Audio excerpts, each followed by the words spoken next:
जय श्री कृष्ण। आप सब पर कृष्ण जी की कृपा सदा बनी रहे। ओम नमो भगवते वासुदेवाय। आज हम वैशाख मास का 5वां अध्याय सुनेंगे, तो चलिए हम शुरू करते हैं।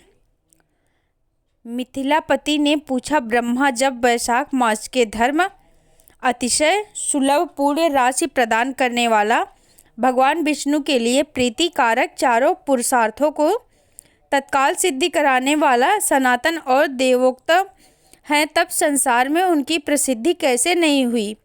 सुति देव जी ने कहा, राजन, इस पृथ्वी पर लौकिक कामना रखने वाले ही मनुष्य अधिक है। उनमें से कुछ राजस और कुछ तामस हैं। वे लोग इस संसार के भोगों तथा पुत्र पौत्र आदि संपदाओं की अभिलाषा रखते हैं। किसी प्रकार की बड़ी कठिनाई से कोई एक मनुष्य ऐसा मिलता है जो स्वर्गलोक के लिए प्रयत्न करता है और इसलिए वह यज्ञ आदि पूर्ण कर्मों का अनुष्ठान बड़े प्रयत्न से करता है, परंतु मोक्ष की उपासना प्राय कोई नहीं करता। तुच्छ आशाएं लेकर बहुत से कर्मों का आयोजन करने वाले लोग काम में कर्मों के ही उपासक हैं। यही कारण है कि संसार में राजस और तामस धर्म अधिक विख्यात हो गए हैं, परंतु सात्विक धर्मों की प्रसिद्धि नहीं हुई है। यह सात्विक धर्म भगवान विष्णु को प्रसन्न करने वाले हैं, निष्काम भाव से किए जाते हैं और इस लोक तथा परलोक में सुख प्रदान करते हैं। देव माया से मोहित होने के कारण मूढ़ मनुष्य इन धर्मों को जानते ही नहीं है। पूर्व काल की बात है, काशीपुरी में कीर्ति नामक से विख्यात एक चक्रवर्ती राजा थे। वे इक्ष्वाकु वंश के भूषण और महाराज निग्र के पुत्र थे। संसार में उनका बड़ा यश था। वे अपनी इंद्रियों पर क्रोध पर विजय पा चुके थे। ब्राह्मणों के प्रति उनमें मन में बड़ी भक्ति थी। राजाओं में उनका स्वार्थ और स्थान बहुत ऊंचा था। एक दिन वे मर गए। आसक्त होकर महर्षि वशिष्ठ जी के आश्रम पर आए। वैशाख की चिलचिलाती हुई धूप में यात्रा करते हुए राजन ने मार्ग में देखा, महात्मा वशिष्ठ के शिष्य जगह जगह अनेक प्रकार के कार्यों में विशेष तत्परता के साथ लग्न थे। वही कहीं पोछला बनाते थे और कहीं छाया मंडप किनारे पर झरनों से जल को रोककर स्वच्छ बावड़ी बनाते थे। कहीं वृक्षों के नीचे बैठे हुए लोगों के पंखा डुलाकर हवा करते थे, किन्हीं ऊख देते थे, कहीं सुगंधित पदार्थ भेंट करते थे और किन्हीं फल देते थे। दोपहरी में लोगों को छाता देते और संध्या के समय शरबत। कोई शिष्य घनी छाया वाले वन में झाड़ू बुहार कर साफ किए हुए आश्रम में प्रांगण में हितकारी बालुका बिछाते थे और कुछ लोग वृक्षों की शाखा में झूला लटकाते थे। उन्हें देखकर राजा ने पूछा, आप लोग कौन हैं? उन्होंने उत्तर दिया, हम लोग महर्षि वशिष्ठ के शिष्य हैं। राजा ने पूछा, यह सब क्या हो रहा है? वे बोले, यह वैशाख मास के कर्तव्य रूप से बताए गए धर्म है, जो धर्म अर्थ काम मोक्ष चारों पुरुषार्थों के साधक है। हम लोग गुरुदेव वशिष्ठ जी की आज्ञा से इन धर्मों का पालन करते हैं। राजा ने पूछा, पुनः इसने अनुष्ठान से मनुष्यों को कौन सा फल मिलता है? किस देवता की प्रसन्नता होती है, प्रशंसा होती है? उन्होंने उत्तर दिया, हमें इस समय यह बताने के लिए अवकाश नहीं है। आप गुरु जी से यथा उचित प्रश्न कीजिए। वे महायशस्वी महर्षि इन धर्मों को यथार्थ रूप से जानते हैं। शिष्यों से ऐसा उत्तर पाकर राजा शीघ्र ही महर्षि वशिष्ठ के पवित्र आश्रम पर आए, जो विद्या और योग शक्ति से प्रसन्न था। राजा को आते देखकर महर्षि वशिष्ठ मन ही मन बड़े प्रसन्न हुए। उन्होंने सेवकों सहित महात्मा राजा का विधि पूर्वक आतिथ्य सत्कार किया। जब वे आराम से बैठ गए, तब गुरु वशिष्ठ जी से प्रसन्नता पूर्वक बोले, भगवान, मैंने मार्ग में आपको शिष्यों द्वारा परम आश्चर्य में शुभ कर्मों का अनुष्ठान होते देखा, किंतु उसके संबंध में जब मैंने प्रश्न किया, तब उन्होंने दूसरी बातें न बताकर आपसे मिलने का आज्ञा दी।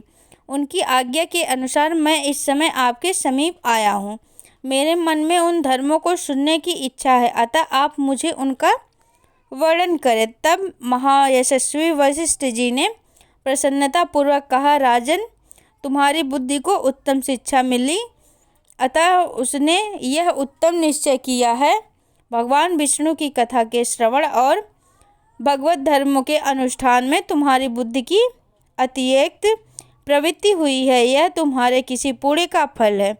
जिसने वैशाख में बताए हुए महाधर्मों के द्वारा भगवान श्री हरि की आराधना की है, उसके उन धर्मों में भगवान बहुत संतुष्ट हैं, उसे मनवांछित वस्तु प्रदान करते हैं। संपूर्ण जगत के स्वामी भगवान लक्ष्मीपति समस्त पाप राशि का नाश करने वाले हैं। वे सूक्ष्म धर्मों से प्रसन्न होते हैं।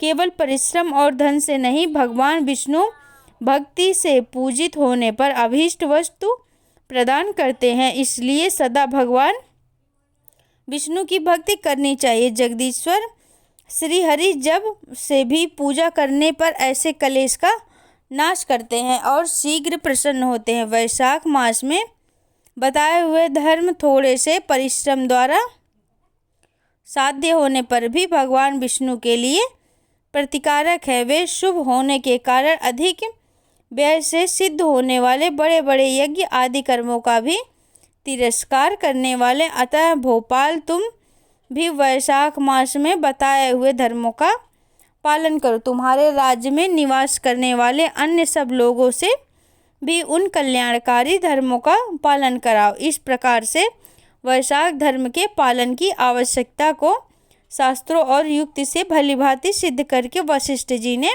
वैशाख मास के सब धर्मों का राजा के समक्ष वर्णन किया। उन सब धर्मों को सुनकर राजा ने गुरु का भक्ति भाव से पूजन किया और घर आकर वे सब धर्मों का विधि विधान पूर्वक पालन करने लगे।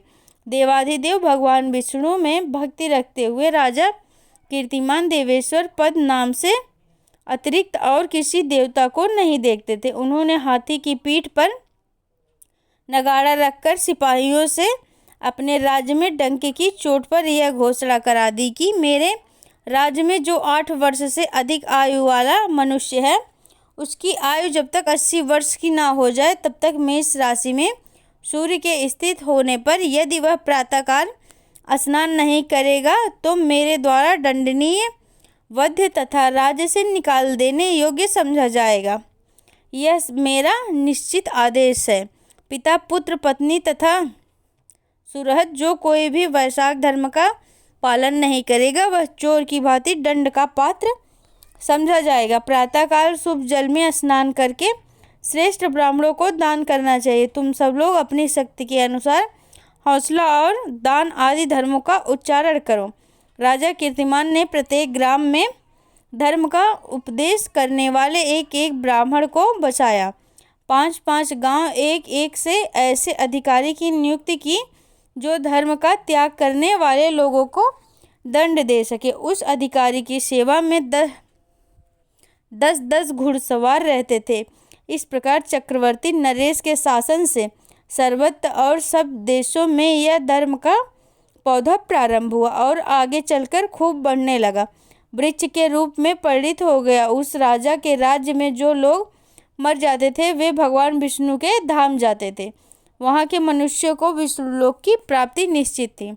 एक बार भी वैशाख स्नान कर लेने से मनुष्य यमराज के पास नहीं जाता। अपने धर्मानुकूल कर्म में स्थित हुए सब लोगों के लिए विष्णु लोक में चले जाने की यमपुरी, सब नरक खाली हो जाते हैं, वहाँ एक भी पापी प्राणी नहीं रह गया है।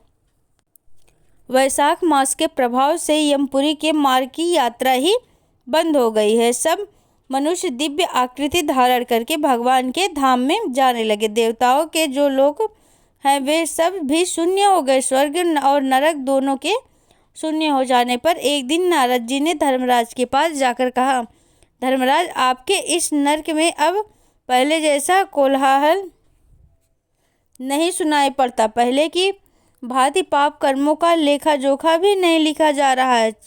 चित्रगुप्त जी तो ऐसे मौन भाव से बैठे हुए हैं जैसे कोई मुनि हो महाराज, इसका कारण तो बतलाइए। महात्मा नारद के ऐसा कहने पर राजा यम ने कुछ दिन तक के स्वर में कहा, नारद जी, इस समय पृथ्वी पर जो यह राजा राज्य करता है वह पुराण पुरुषोत्तम भगवान विष्णु का बड़ा भक्त है। उसके भय से कोई भी मनुष्य कभी वैशाख मास का उल्लंघन नहीं करता है। उस समय पूरे कर्म के प्रभाव से सभी भगवान विष्णु की परधाम में चले जाते हैं। मुनि श्रेष्ठ, उस राजा ने इस समय मेरे लोक का मार्ग लुप्त सा कर रखा है, स्वर्ग और नर्क दोनों को शून्य बना दिया है। अतः ब्रह्मा जी के समीप जाकर यह सब समाचार उनसे निवेदन करके तभी मैं स्वस्थ होऊंगा, ऐसा निश्चय करके यमराज ब्रह्मा जी के लोक में गए और वहाँ बैठे हुए उन ब्रह्मा जी के दर्शन किया, जिनका आश्रय धुर है, जो इस जगत के बीच तथा सब लोकों के पितामह हैं और समस्त लोकपाल, दिक्पाल और देवता जिनकी उपासना करते हैं। ब्रह्मा जी ने यमराज को देखा और यमराज ब्रह्मा जी के आगे पृथ्वी पर गिर पड़े। फिर यमराज ने कहा, कमलासन, काम में लगाया हुआ जो पुरुष स्वामी की आज्ञा ठीक ठीक पालन नहीं करता है, उसको धर लेकर भोगता है, वह का कीड़ा होता है। जो बुद्धिमान मनुष्य लोभ और स्वामी के धन का उपभोग करता है, वह 300 कल्पों तक त्रियों रूप में नरक में जाता है। जो कर्म में नियुक्त किया हुआ पुरुष कार्य करने में समर्थ होकर भी अपने घर में ही बैठा रहता है, वह विलाप होता है। देव, मैं आपकी आज्ञा में धर्म पूर्वक प्रजा का शासन करता आ रहा हूँ। मैं अब तक मुनियों और धर्मशास्त्रियों के कथा अनुसार पुण्य आत्मा को पुण्य के फल से और पाप आत्मा को पाप के फल से संयुक्त किया करता था, परंतु अब आपकी आज्ञा का पालन करने में असमर्थ हो गया हूँ। कीर्तिमान के राज्य में सब लोग वैशाख मास तक पुण्य कर्मों का अनुष्ठान करके पितरों और पितामहों के साथ वैकुंठ धाम में चले जाते हैं। उनके मरे हुए पिता और माता आदि भी विष्णुलोक में चले जाते हैं। इतना नहीं, पत्नी के पिता, ससुर आदि भी मेरे लेख को मिटाकर विष्णुलोक में चले जाते हैं। देव, बड़े बड़े यज्ञों द्वारा भी मनुष्य वैसी गति नहीं पाता जैसे वैशाख मास में मिल रही है। पूर्ण तिथि से, दान आदि से, तपस्याओं से, व्रतों से तथा संपूर्ण धर्मों से युक्त मनुष्य भी उस गति को नहीं पाता जो वैशाख धर्म में तत्पर हुए मनुष्य के प्राप्त हो रही है। वैशाख मास में प्रातःकाल स्नान करके देव पूजन, मास महत्तम की कथा का स्मरण तथा भगवान विष्णु को प्रिय लगने वाले तदनुकूल धर्मों का पालन करने वाला मनुष्य एकमात्र विष्णुलोक का स्वामी होता है। और जगपति भगवान विष्णु के लोक की तो मेरी समझ में कोई सीमा नहीं है, क्योंकि सब ओर से कोटि कोटि प्राणियों का समुदाय वहां पहुंच रहा है, तो भी वह भरता नहीं है। इस संसार में पवित्र और अपवित्र सभी लोग राजा की आज्ञा से वैशाख मास के धर्म का पालन करके विष्णुलोक में जा रहे हैं। लोकनाथ, उनकी प्रेरणा से संस्कारहीन मनुष्य भी वैशाख स्नान मात्र से वैकुंठ में चले जाते हैं। वह केवल भगवान विष्णु के चरणों की शरण लेने वाला है, जान पड़ता है वह समस्त संसार को विष्णुलोक में पहुंचा देगा। जो पुत्र, धर्म, अर्थ, काम और मोक्ष के प्रतिकूल चलता हो, वह पृथ्वी पर माता के पेट से पैदा हुआ रोग है। वह अधम मनुष्य अपनी माता का घात करने वाला कहा जाता है। किंतु राजा कीर्तिमान की माता और उनकी पत्नी का पूरे संसार में विख्यात है। उसकी माता एकमात्र वीर जननी है और वह राजा निश्चय ही संसार में बहुत बड़ा वीर है। जिस प्रकार कीर्तिमान ने मेरी लिपि को मिटाने में उद्यत हुआ है, ऐसा उद्योग पुराण में और किसी का नहीं है। भगवान विष्णु की भक्ति में तत्पर हुए राजा कीर्तिमान के सिवा दूसरे ऐसे किसी को भी मैं नहीं जानता जो डंका बजाकर घोषणा करते हुए लोगों को ऐसी प्रेरणा देता है और मेरे लोक के मार्ग को लुप्त करने की चेष्टा करता हो। वैशाख मास का 5वां अध्याय समाप्त हुआ। जय श्री कृष्ण।